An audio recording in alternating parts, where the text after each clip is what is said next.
Saya muliakan lagi, saya kasihi Fadil, Ustaz, panel, pengurusi majlis bagi majlis kita pada hari ini.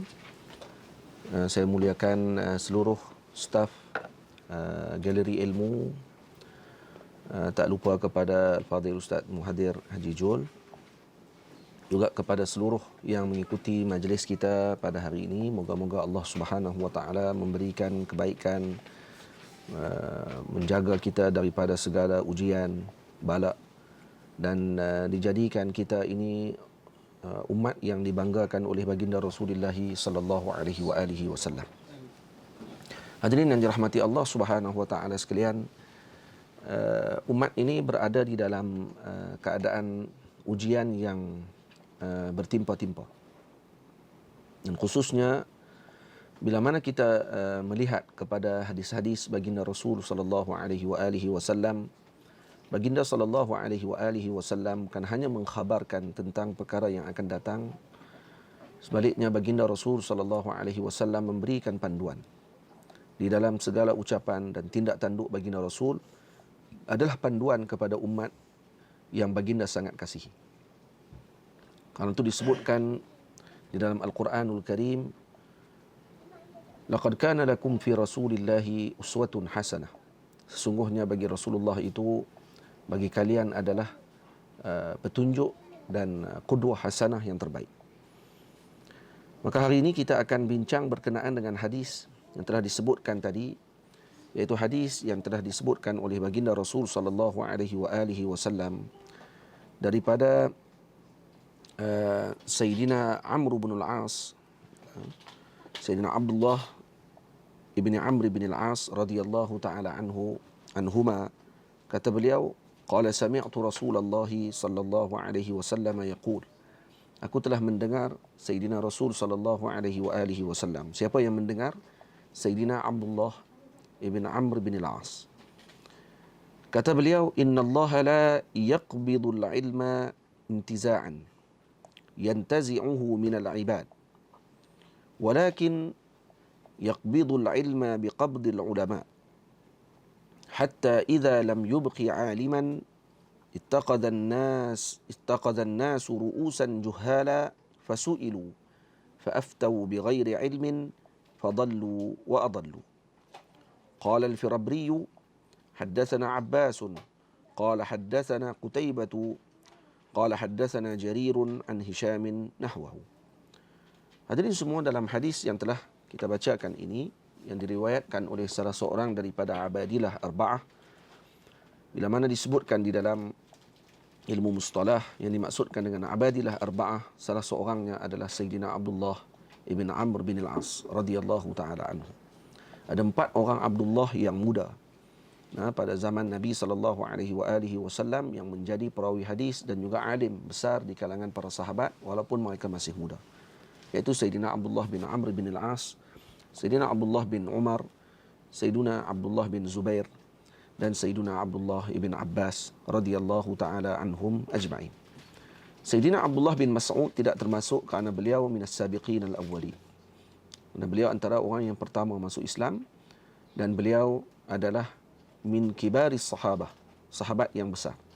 Maka hadis ini diriwayatkan oleh salah seorang daripada abadilah arba'ah, iaitu Sayyidina Abdullah bin Amr bin al-As radhiyallahu ta'ala anhuma. Dan kata beliau, saya telah mendengar Rasulullah sallallahu alaihi wasallam bersabda, inna Allah la yaqbidu al-ilma intiza'an. Sesungguhnya Allah Subhanahu wa taala tidaklah mencabut ilmu itu secara sekaligus minal ibad, daripada hamba-hambanya. Walakin yaqbidu al-ilma biqabdi al-ulama. Tetapi sebaliknya Allah mencabut ilmu tadi dengan dicabutnya ulama. Nanti kita akan terangkan satu persatu. Hatta idza lam yubqi aliman, sehinggalah ketika tidak ada lagi alim, walau seorang ataupun secara umumnya, ittaqadha an-nasu ru'usan juhala, maka manusia mula mengangkat dan mengambil pemimpin-pemimpin yang jahil, fasu'ilu fa'aftau bighairi ilmin fadallu wa adallu.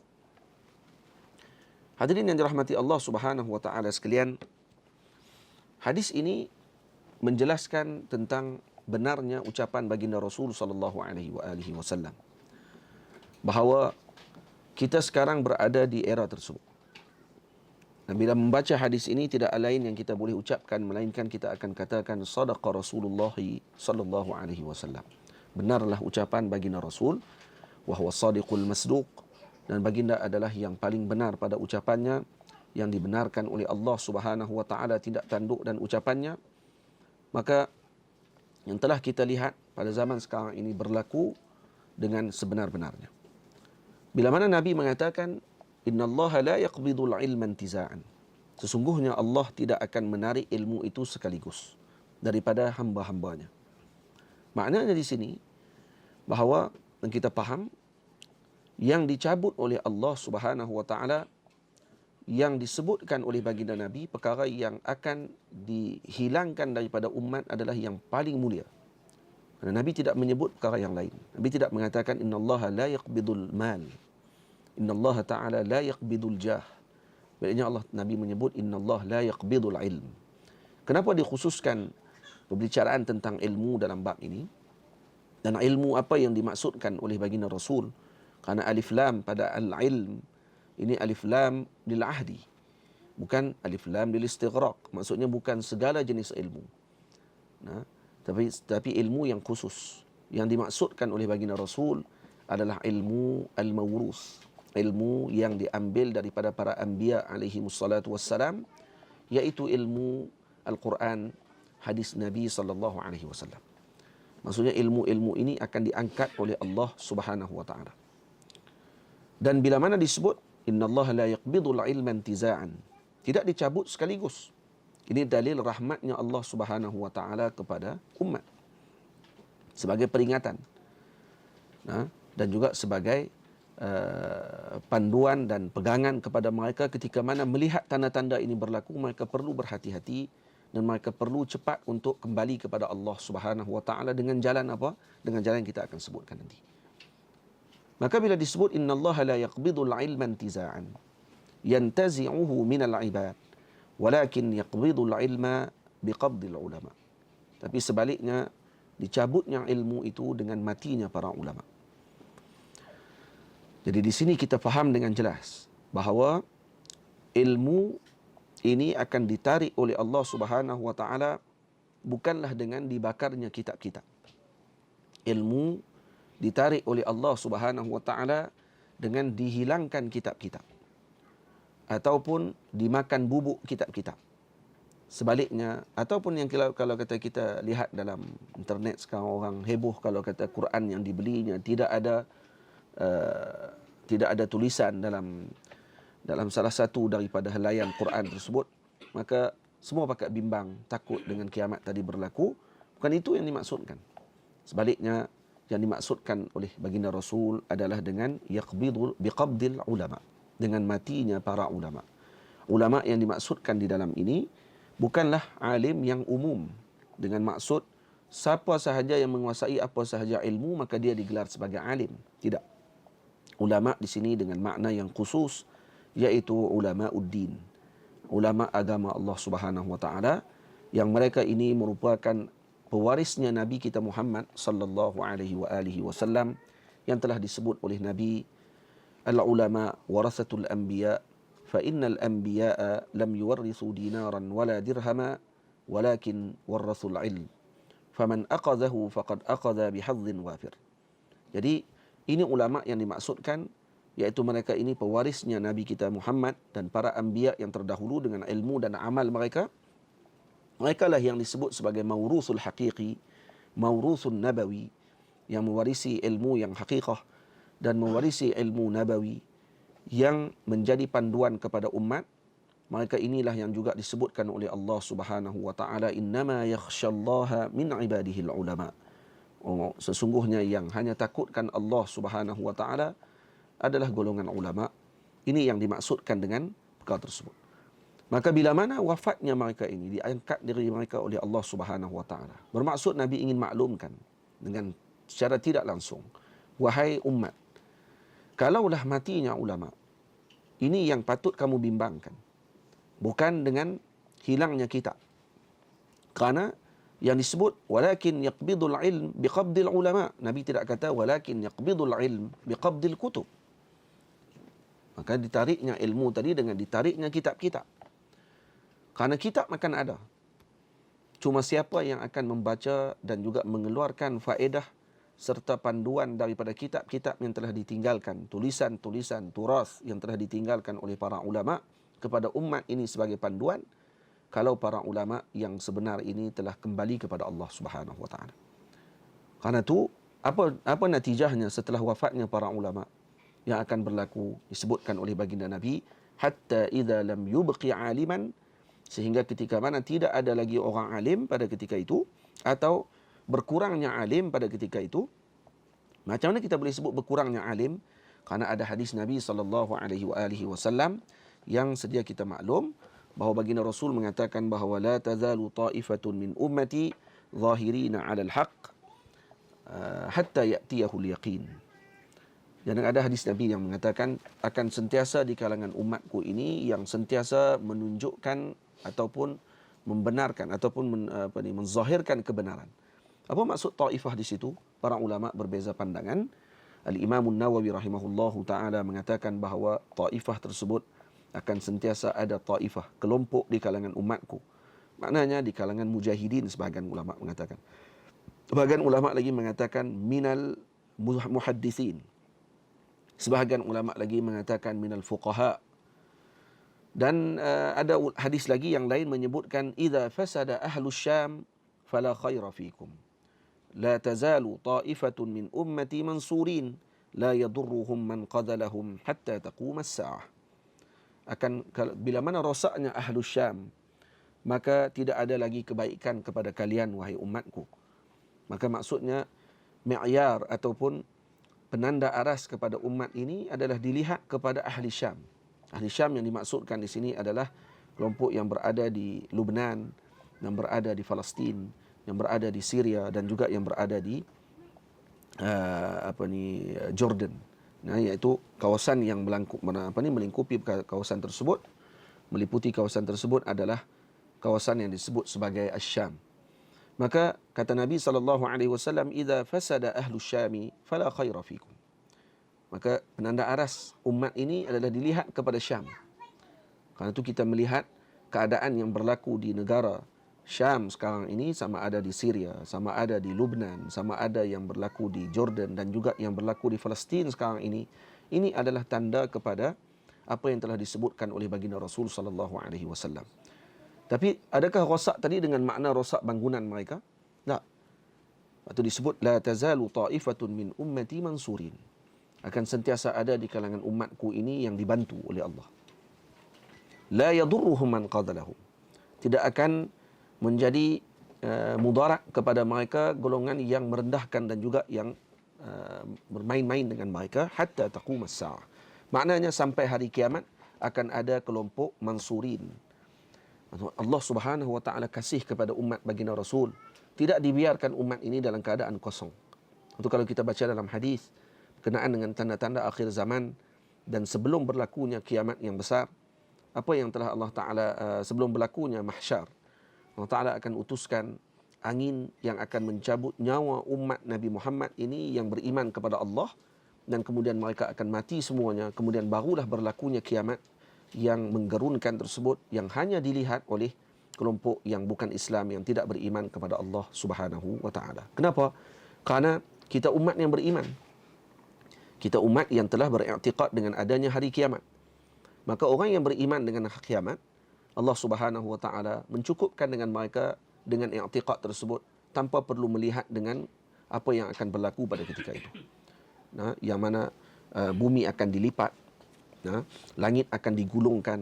Kesemua itu tidak akan dilihat oleh orang yang beriman kepada Allah Subhanahu wa taala. Yang hanya melihat perkara tadi adalah orang-orang yang tidak beriman kepada Allah Subhanahu wa taala. Maknanya dikekalkan sampai ke hujung tersebut pun masih ada lagi umat. Cuma Allah Subhanahu wa taala akan mengutuskan angin yang lembut mencabut nyawa orang-orang yang beriman pada ketika itu, dan mereka akan kembali kepada Allah sebelum melihat peristiwa tersebut.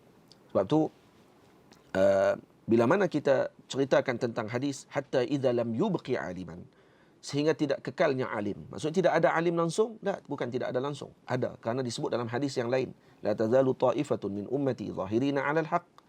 Nah, dan kuat disebut la tazalu ta'ifatun min ummati mansurin. Maksudnya mereka akan sentiasa dibantu oleh Allah Ta'ala, diberikan panduan. Tetapi tidak sebanyak ulama yang ada pada sebelum itu. Tidak sebanyak dengan amal ulama yang ada sebelum itu. Faham? Sehinggalah apa yang akan berlaku? Ittakhadhan nasu ru'usan juhala.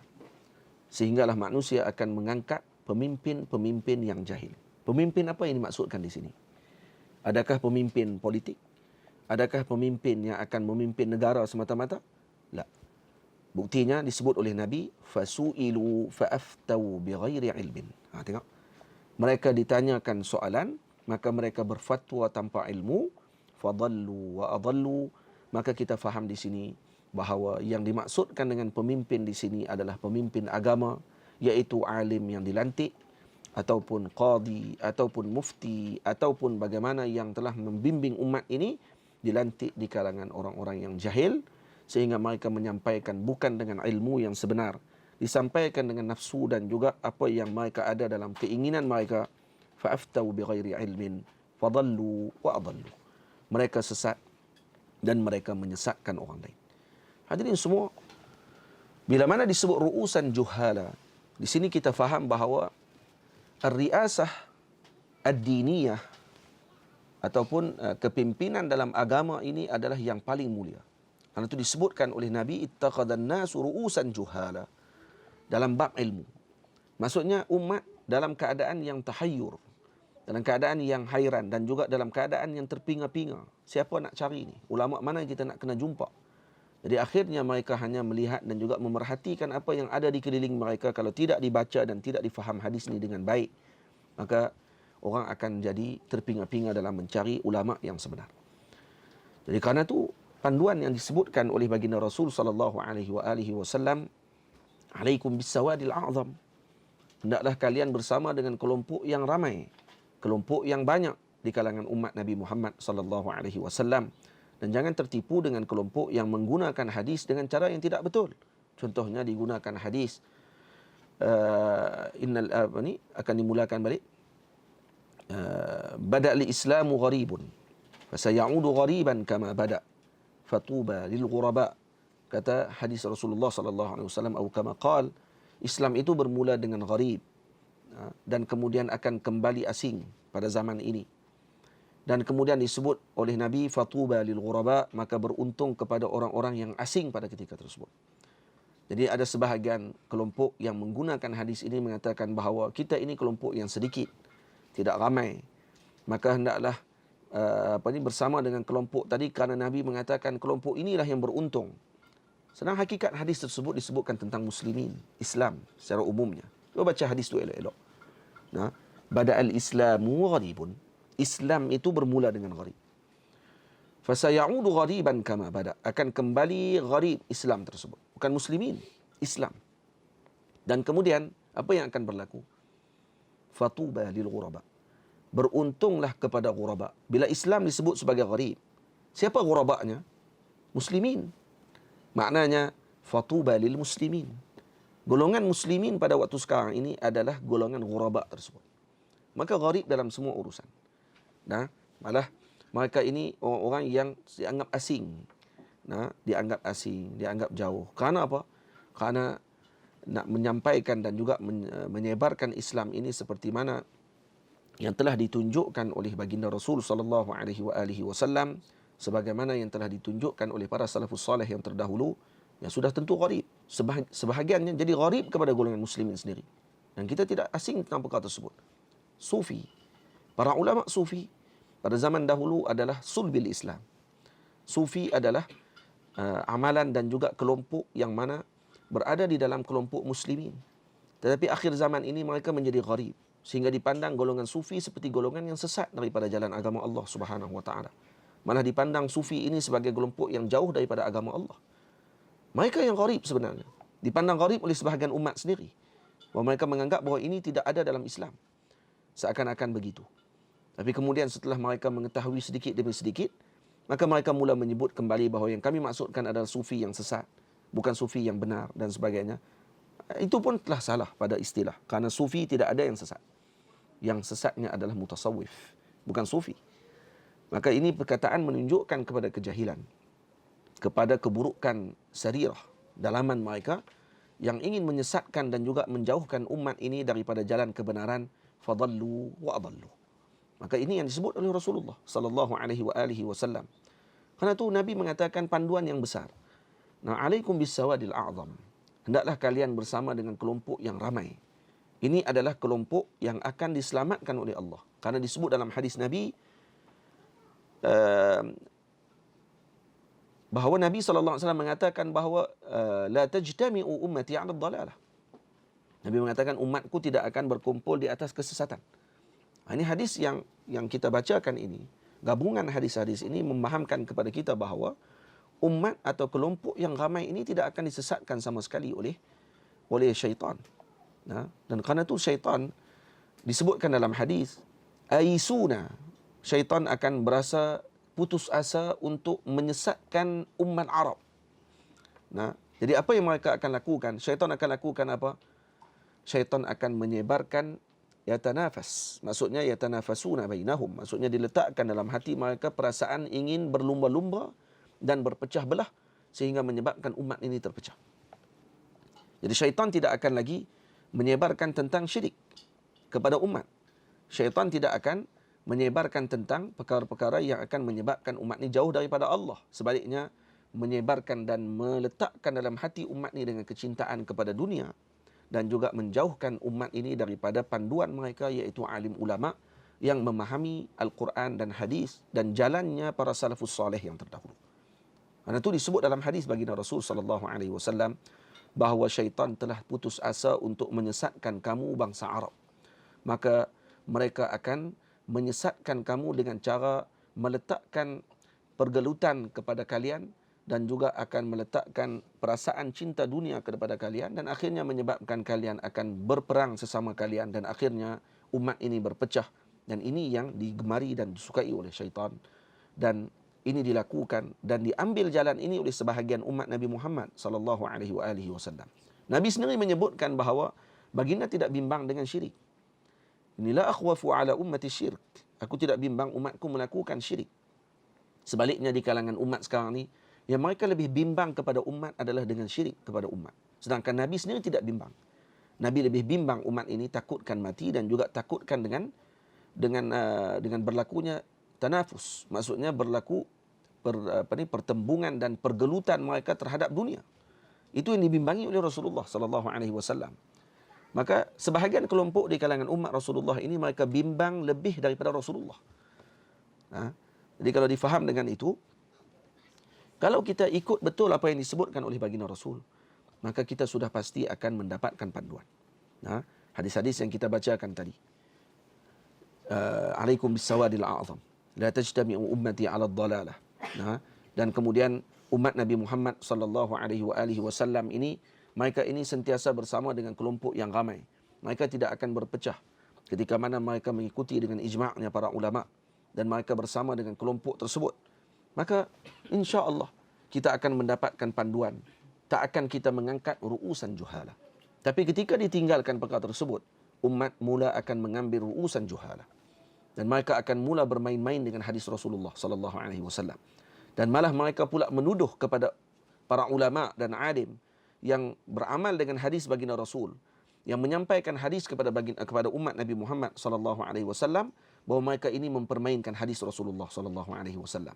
Mereka mencampur adukkan dhaif dengan maudhu' sehingga mengatakan bahawa ini sebakul. Dhaif dan maudhu' ini satu bakul dan kena dilemparkan ke semua hadis-hadis tersebut. Alal haid atau fil haid. Dilemparkan di dinding-dinding, tidak dipakai lagi hadis-hadis, hatta hadis dhaif. Kalau maudhu' kita tidak kisah, tapi masalahnya digabungkan. Disamaratakan hadis dhaif dengan maudhu', tidak disamakan lagi, tidak disebutkan lagi seperti yang disebutkan oleh para ulama, sehingga menyebabkan umat ini jadi tahayyur. Umat menjadi barbarian dalam ilmu, sombong, dan akhirnya tidak menjadikan ulama sebagai panduan, menjadikan nafsu mereka seperti yang mengajarkan mereka tersebut kepada perkara tersebut. Maksudnya gurunya mengajar dengan nafsu, maka murid yang mengikutinya juga akan mengikuti nafsu tersebut. Dan akhirnya mereka berucap, menyampaikan pandangan, memberikan panduan kepada umat. Dan akhirnya bukan kebaikan yang mereka bawa. Sebaliknya perpecahan. Perpecahan demi perpecahan. Dan kerosakan fikiran demi kerosakan. Dan akhirnya umat ini akan sentiasa berada dalam tahayyur. Maka bagaimana kita nak kembali semula kepada apa yang telah disebutkan oleh baginda Rasul, ikuti yang Nabi sebut, iaitu apa yang telah disebutkan oleh Al-Imam As-Sakhawi radhiyallahu taala anhu di dalam kitabnya berkenaan dengan salawat kepada baginda Rasul sallallahu alaihi wasallam. Kata baginda Rasul, Nabi mengatakan bahawa alaikum bisunnati wa sunnati khulafa ar-rasyidin al-mahdiyyin min ba'di. Dan kemudian Nabi mengatakan bahawa ma ana alaihi wa ashabi. Hendaklah kamu berada dalam kelompok yang mana aku dan para sahabatku berada di dalam kelompok tersebut. Siapa kelompok itu? Yakni kelompok Ahlus Sunnati wal Jamaah. Yang dimaksudkan dengan Ahlus Sunnah wal Jamaah iaitu kelompok yang mana mengikuti jalan baginda Rasul sallallahu alaihi wasallam yang dibahaskan oleh para ulama seperti Al-Imam Ibnul Hajj Al-Maliki radhiyallahu taala anhu, seperti yang dibahaskan oleh Al-Imam Al-Baihaqi radhiyallahu taala anhu. Mereka mengatakan bahawa Ahlus Sunnati wal Jamaah tersebut adalah kelompok yang mana akidah mereka berpegang dengan Asy'ariyah dan Maturidiyah. Fik mereka itu berpegang dengan salah satu daripada mazhab yang 4 yang mu'tabarah. Dan suluk mereka itu adalah jalannya Al-Imam Al-Ghazali radhiyallahu taala anhu, Al-Imam Al-Junaid Al-Baghdadi, dan juga dijalankan ataupun diamalkan mereka dengan tariqah yang mu'tabarah seperti mana yang telah disebutkan oleh para ulama. Adanya tariqah Naqsyabandiyah, ada tariqah Syadziliyah, ada tariqah Qadiriyah, ada tariqah Tijaniyah, ada tariqah Ahmadiyah, dan tariqah-tariqah yang pelbagai yang ada di dalam umat ini, yang mereka ini adalah madrasah-madrasah yang mana mengumpulkan dan juga menunjukkan metod jalan untuk salik itu menuju kepada Allah Subhanahu wa taala, bukan perpecahan. Dan kemudian sama ada kelompok tadi kelompok Ahlul Hadis yang berpegang dengan hadis baginda Rasul sallallahu alaihi wasallam dan disyarahkan oleh para ulama juga, antaranya Maulana Syekh Usamah Al-Azhari, bahawa kelompok Ahlul Hadis adalah kelompok sufi yang mereka ini berpegang dengan tariqah sufiyah dan mereka beramal dengan jalan sufi, dan mereka inilah yang dimaksudkan dengan Ahlul Hadis yang sebenar yang dimaksudkan oleh Al-Imam Ibnul Hajj dan Al-Imam Al-Baihaqi radhiyallahu taala anhu. Jadi ini kelompok Sawadul A'zam.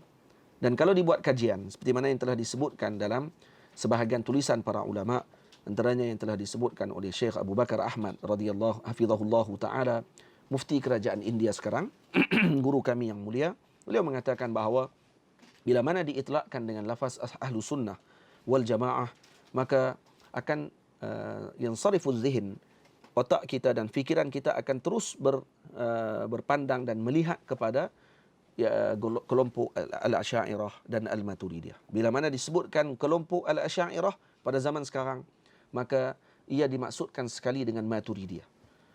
Maka ini yang disebutkan oleh para ulama dengan maksud bila mana kelompok para ulama ini wafat, hatta idza lam yubqi aliman, maka masih ramai golongan yang jahil dibandingkan dengan ulama, ittaqadan nasu ru'usan juhala. Tetapi jangan bimbang, karena umat ini sentiasa akan ramai dengan Sawadul A'zam. Sawadul A'zam tetap akan memimpin dan juga berada dalam umat ini. Kelompok yang sedikit itu masih sedikit. Jadi kerana itu hadirin yang dirahmati Allah Subhanahu wa taala sekalian, kalau difahami hadis ini dengan baik, insya-Allah kita akan terselamat daripada memilih jalan yang salah. Dan bagaimana jalan amalinya kalau mengikut apa yang diajarkan oleh para salafus salih, yang diajarkan oleh baginda Rasul sallallahu alaihi wasallam, membanyakkan selawat kepada baginda Rasul, itulah jalan untuk kita menyelamatkan diri kita daripada tersilap dalam pilihan tersebut. Karena orang yang melazimi salawat kepada baginda Rasul, mereka akan dibimbing oleh baginda Rasul sallallahu alaihi wasallam sendiri untuk sampai kepada jalan yang sebenar, untuk sampai kepada alim yang sebenar, untuk sampai kepada ilmu yang sebenar. Karena mereka sekali-kali tidak akan disesatkan oleh Allah Subhanahu wa taala berkat junjungan besar Nabi kita Muhammad sallallahu alaihi wasallam. Untuk hadirin yang dirahmati Allah Subhanahu wa taala sekalian, hadis ini hadis yang sangat besar. Hadis ini panduan yang sangat besar. Hadis ini perkara ancaman yang besar yang disebutkan oleh baginda Rasul sallallahu alaihi wasallam. Seorang baginda ingin mengatakan bahawa kalau kamu mengambil pemimpin yang salah pada aturan kehidupan kamu, kemungkinan itu masih lagi tidak bermasalah karena masih di dunia. Tapi kalau kamu mengambil pemimpin yang salah dalam agamamu, maka kamu akan sesat dan menyesatkan. Dan kamu akan disesatkan oleh mereka dan mereka juga sesat dengan jalannya. Maka orang yang sesat jalan tidak akan mampu menunjukkan jalan yang sebenar. Kerana dia sendiri tahayyur, dia sendiri pening, dia sendiri tersesat lagi di jalannya. Maka kerana itu hadirin yang dirahmati Allah, jangan kita tersilap langkah dengan perkara tersebut. Banyakkan selawat kepada Nabi. Kurangkan makian. Kurangkan ucapan-ucapan yang buruk terhadap para ulama. Banyakkan berbaik sangka. Kerana ilmu yang mereka tuntut itu tidaklah perkara-perkara yang ringan untuk disampaikan kepada umat. Dan ulama yang bagaimana ini maksudkan sini? Yang kita patut jadikan panduan. Yang ulama yang mana mereka ini takutkan Allah Subhanahu wa taala, yang disebut sebagai ulama al-khair, yakni ulama ud-din ataupun ulama al-akhirah. Ini ulama akhirat yang dimaksudkan dalam hadis yang sepatutnya kita ikut. Karena ulama ada ulama usu, ada yang jahat. Yang dimaksudkan dengan ulama usu siapa? Iaitu yang tidak beramal dengan ilmunya. Yang tidak beramal dengan ilmunya. Kalau yang tidak beramal dengan ilmunya, maka dia termasuk ulama usu. Dan tidak banyak ulama su dibandingkan dengan ulama ul khair. Tidak banyak ulama dunia dibandingkan dengan ulama ul akhirah. Maka kita berdoa kepada Allah Subhanahu wa taala agar Allah Subhanahu wa taala menunjukkan kepada kita jalan tersebut. Dan hadis ini, kata Al-Imam An-Nawawi rahimahullahu taala, difahami bahawa difahami bahawa ilmu itu tidaklah dicabut daripada dada ulama dengan diangkat ilmu tadi. Ulama tu hidup, ilmu tu dicabut. Terus esok jadi jahil. Tidak. Sebaliknya ilmu itu diangkat dengan diangkatnya ulama, iaitu dengan dimatikan para ulama. Kalau kita lihat pada tempoh yang mutaakhir ini, berapa ramai para ulama, berapa ramai para salihin, para awliya Allah Subhanahu wa taala yang telah dijemput oleh Allah Subhanahu wa taala.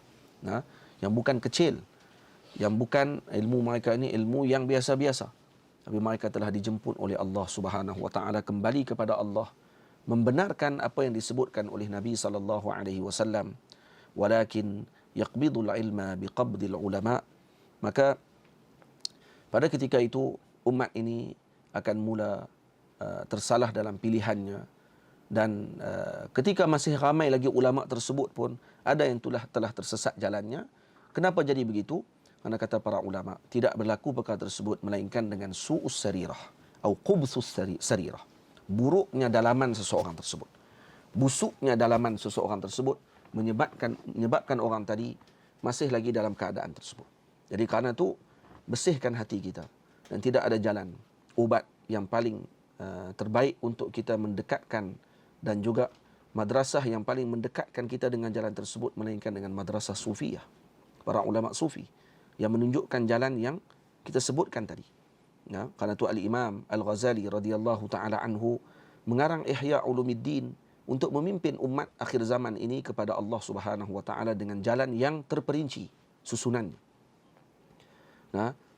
Yang telah disebutkan oleh para ulama yang terdahulu di kalangan para sufi, maka disusun oleh Al-Imam Al-Ghazali radhiyallahu taala anhu dalam bentuk tulisan, kerana ada sebahagian ilmu yang mana tidak boleh disampaikan dengan cara tulisan, tetapi mampu ditulis oleh Al-Imam Al-Ghazali radhiyallahu taala anhu. Tulisan tersebut bagi memberi panduan kepada umat baginda Rasul sallallahu alaihi wasallam. Dan umat ini perlu dikembalikan semula kepada tuannya, iaitu baginda Rasul sallallahu alaihi wasallam. Maka sepatutnya bagi umat sekarang ini untuk kembali kepada para ulama, mengenal dulu dengan sahibus syariah, iaitu Sayyidina Rasul sallallahu alaihi wasallam. Banyakkan majlis yang mengenalkan kita kepada Rasulullah. Karena itu bila mana dibacakan kembali tentang syama'il Nabi sallallahu alaihi wasallam, qasaisun Nabi sallallahu alaihi wasallam, dalailun nubuwah Nabi sallallahu alaihi wasallam, dan apa-apa yang berkait dengan baginda Rasul. Maka ini hakikatnya mengembalikan umat ini kepada Tuhan punya syariat, Tuhan punya umat ini, dan umat ini nanti akan diarahkan dan juga akan diaturkan mereka kembali kepada pemimpin dan juga kepada gembala-gembalanya yang asal, gembala-gembalanya yang sebenar. Maka mereka tidak akan dimakan oleh serigala-serigala yang telah menipu kambing-kambing keluar daripada kandangnya untuk mereka dibaham, untuk mereka dijauhkan daripada jalan yang sebenar. Karena itu, kembalikan umat kepada Rasulullah. Nabi mengatakan dalam hadis, "Allimu auladakum ala thalathi khisalin." Ajarkan anak-anak kalian dengan 3 khisal, 3 adab. Yang pertama, hubbi nabiyikum. Cintakan nabimu. Tengok, itu yang pertama. Nabi suruh. Maksudnya generasi, kenapa disebut anak-anak? Kerana mereka generasi. Generasi yang perlu dididik adalah dengan generasi yang mencintai Rasulullah. Karena ketika mereka mencintai Rasulullah, mereka akan melihat hadis ini dengan penuh perhatian. Hadis yang kita bacakan. Inna Allah la yaqbidul ilma intiza'an yantazi'uhu minal ibad, walakin yaqbidul ilma biqabdil ulama. Maka mereka akan perhati hadis ini sungguh-sungguh. Dan mereka tidak akan mengambil manusia ini sewenang-wenangnya menjadi pemimpin mereka dalam agama. Nah, mereka akan bertanya dulu, di mana fulan ini belajar? Daripada guru mana yang telah mengajarkan dia? Apa ilmu yang dia kuasai? Adakah betul apa yang dia sampaikan? Ya. Dan perkara tadi tidak ditanya kepada dirinya sendiri, kerana dia juga tak tahu. Maka perlu kepadanya untuk kembali kepada kepada pembimbing umat pada ketika tersebut, kepada para alim. Bertanya kepada mereka, kepada siapa kita nak kena belajar, kepada siapa kita patut ambil panduan. Untuk kita melihat ketika mana umat ini sudah menjadi sombong dengan pengetahuan masing-masing. Mereka ingat mereka dapat segulung ijazah, maka mereka boleh melakukan apa sahaja dan boleh berbincang apa sahaja. Maka akhirnya mereka mampu untuk menempelak dan juga melakukan tohmahan dan kejian kepada para alim ulama yang mengeluarkan hukum hakam.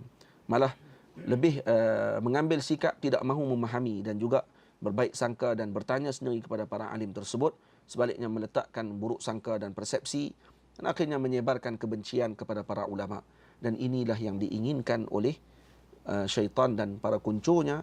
Mereka ingin menjauhkan umat ini daripada para ulama. Karena itu mereka akan mula menyerang institusi ulama. Dan juga apa-apa yang berkait dengan para ulama, mereka akan menyerang pada ketika tersebut. Tidak akan memandang dengan pandangan yang baik. Dan mereka akan menyebarkan virus dan juga penyakit ini kepada umat. Dan virus ini sebenarnya lebih berat daripada apa yang kita hadapi sekarang ini. Kerana virus yang kita hadapi ini, kalau kita terkena dan takdir Allah Subhanahu Wa Taala dijemput oleh Allah kembali kepada Allah, kita mati. Kembali kepada Allah. Tetapi virus yang ada di dalam dada umat ini, yang ketika mana mereka mula memandang rendah kepada ulama, memandang lekeh kepada alim, dan mereka mengangkat orang-orang yang bukan ahlinya menjadi pemimpin mereka dalam ilmu, maka mereka akan membawa perkara ini sampai kepada mati mereka. Malah akan bersikap biadab dengan para ulama, dan lebih buruk daripada itu, mereka akan bersikap biadab dengan Sayyidina Rasul sallallahu alaihi wasallam. Untuk hadirin yang dirahmati Allah, Al-Imam Al-Mu'arrikh Al-Imam Az-Zahabi radhiyallahu taala anhu mengatakan, bila mana disebut taifah minal ulama, kata beliau, wa ma utu minal ilmi illa qalila, wa amma al-yawm fama baqiya minal ulumil qalilah illa al-qalil fi unasin qalil ma aqalla man ya'malu minhum bidzalika al-qalil fahasbunallah wa ni'mal wakil. Apa kata beliau? Tidaklah diberikan kita dengan ilmu yang disebutkan oleh Nabi sallallahu alaihi wasallam. Innallaha la yaqbidul ilma. Ilmu yang dicabut tadi ini tidak diberikan kepada kita melainkan sedikit. Kata dia. Wa ammal yawm fama baqiya minal ulumil qalilah illa al-qalil fi unasin. Dan dalam pada hari ini, kata beliau, pada zaman beliau, zaman Imam Az-Zahabi radhiyallahu anhu, kata beliau, tidaklah kekal daripada ilmu yang sedikit tersebut melainkan kepada sedikit sahaja di kalangan manusia. Dan kemudian aqallu man ya'mal minhum bidzalikal qalil. Dan daripada sedikit pula yang diberikan ilmu yang sedikit tersebut, sedikit pula yang beramal dengan ilmu yang sedikit tadi. Allah. Maksudnya makin sedikit, makin sedikit, makin sedikit. Jadi ilmu dah sedikit disampaikan kepada kita. dibandingkan dengan ilmunya baginda Rasul sallallahu alaihi wasallam, diturunkan kepada sahabat, dan kemudian sahabat diturunkan kepada para tabi'in, makin berkurang, dahlah berkurang. Makin berkurang pula yang beramal dengan ilmu tersebut dalam kelompok yang berkurang tersebut. Hasbunallah wa ni'mal wakil. Kalaulah Al-Imam Az-Zahabi menyebutkan perkara tadi pada zaman beliau, bagaimana dengan zaman kita? Moga-moga Allah Ta'ala lindung, dan moga-moga Allah Subhanahu wa Ta'ala menjaga umat Nabi Muhammad sallallahu alaihi wasallam. Kerana itu pemimpin umat yang sepatutnya dalam agama ini, mereka sentiasa memandang kebaikan kepada umat baginda Rasul. Ini yang diajarkan oleh para guru kami, Maulana Syekh Ali Jumaah hafizahullah, Maulana Syekh Ahmad Mamduh hafizahullah, Maulana Syekh Yusri hafizahullah ta'ala, dan para ulama yang lain mengajarkan kepada kami untuk sentiasa memandang kebaikan kepada umat baginda Rasul sallallahu alaihi wasallam. Umat Nabi ini semuanya baik. Umat Nabi ini semuanya dalam keadaan khair. Nah, ini disebutkan oleh Nabi sallallahu alaihi wasallam, umat baginda Rasul ini kulluhu khair. Semuanya baik. Ketika mana ditimpakan dengan ujian, mereka akan bersabar. Maka mereka baik ketika tersebut. Ketika diberikan dengan kebaikan dan juga nikmat, mereka akan bersyukur. Maka mereka baik dalam keadaan tersebut. Maka umat baginda Nabi ini semuanya baik. Maka kalau kita memandang sedemikian, kita tak akan buruk sangka dengan umat Rasulullah. Kita tak akan kata umat Nabi Muhammad ini banyak terlibat dengan syirik kepada Allah Ta'ala. Kita tak akan kata umat Nabi Muhammad ini banyak dah terpesong daripada ajaran agama Allah Ta'ala. Maka kita pastikan, lihat balik. Ada ulama yang mana ketika menyampaikan, dia akan menyebutkan bahawa umat ini kebaikan. Maka jangan dilupa kebaikan tersebut. Lakukan lagi apa-apa yang boleh menyampaikan kita kepada kebaikan. Sebaliknya seorang lagi mengatakan bahawa umat ini telah rosak. Umat ini telah jauh daripada jalan Allah. Umat ini telah sepesong daripada jalan Allah. Umat ini telah jauh daripada sunnah Rasulullah sallallahu alaihi wasallam, kaza. Maka dikatakan kepada umat ini dengan pelbagai kerosakan. Maka kata Nabi sallallahu alaihi wasallam, man qala ahlakun nas fahuwa ahlakuhum. Siapa yang mengatakan bahawa umat ini rosak, maka hakikatnya dialah yang paling rosak di kalangan umat tersebut. Faham? Kalau kita faham benar-benar dengan perkara ini, moga-moga kita dapat berpegang dengan hadis ini dengan baik, membanyakkan amal kita pada akhir zaman ini untuk mendekatkan kita kepada Allah dan Rasul, sehingga agama kita ini terjaga dengan baik, dan insya-Allah tidak akan dinodai agama ini selagi mana adanya kelompok yang disebutkan dalam hadis baginda Nabi, la tazalu ta'ifatun min ummati zahirina 'alal haqq hatta ya'tiyahul yaqin, sehingga matinya mereka itu, datangnya kematian, maka ketika datangnya hari kiamat barulah akan berakhirnya perkara ini, dan Allah Subhanahu wa taala akan menjaga umat ini sampai bila-bila berkat baginda Rasul sallallahu alaihi wasallam. Dan moga-moga Allah Subhanahu wa taala mengampunkan kita semua, menunjukkan jalan kebaikan kepada kita semua berkat junjungan besar baginda Rasul sallallahu alaihi wasallam. Jadi saya rasa setakat itu dulu.